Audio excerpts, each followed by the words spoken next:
Hi, I'm Benjamin James, reporting for Southern Soul, ATLFM.com. Jurors in the Sean Diddy Combs trial will continue their deliberations on Wednesday on the racketeering conspiracy charge against the hip-hop mogul after reaching a partial verdict on 4 out of the 5 charges. It remains unclear whether the jury found Combs guilty or not guilty of those 4 counts. Before the results of the verdict can be announced, jurors will have to decide on count 1 of racketeering conspiracy. The panel of 8 men and 4 women enters the 3rd day of deliberations at U.S. District Court in Lower Manhattan, having come to a decision Tuesday on 2 counts of sex trafficking and 2 counts of transportation to engage in prostitution, the latter concerning allegations of arranging to fly women and sex workers across state lines. Combs, 55, has pleaded not guilty to all the charges. The jurors sent a note to the judge late Tuesday afternoon saying they'd reached a verdict on 4 of the 5 counts but were unable to agree on count 1. The foreman told Judge Arun Subramanian that the jury was unable to reach a verdict on the racketeering conspiracy charge because they had jurors with unpersuadable opinions on both sides. The judge told them to keep deliberating, and the jurors were later dismissed for the day.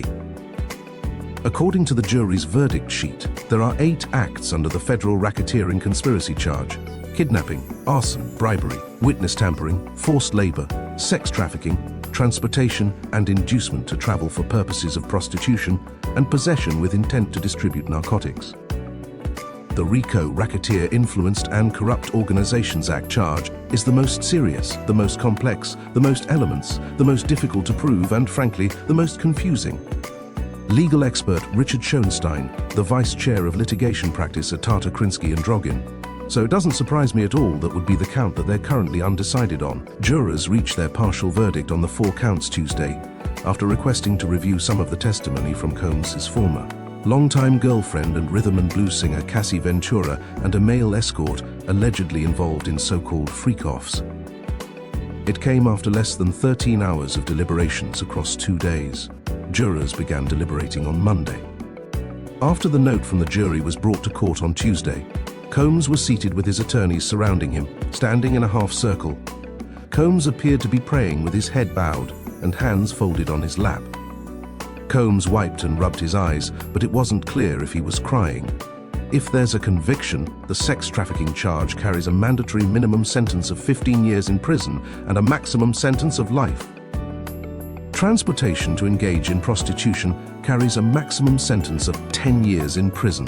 The racketeering conspiracy charge carries a maximum sentence of life in prison.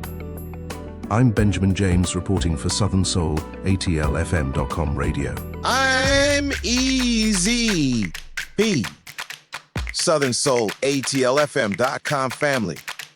Get ready for the Southern Soul Academy. Performers, managers, music executives, and singers. Acquire your publishing and licensing rights in the United States, Europe, South America, and beyond. Comment interested in the comments section below. I'm EZP, and I will see you in class. Southern Soul, ATLFM.com.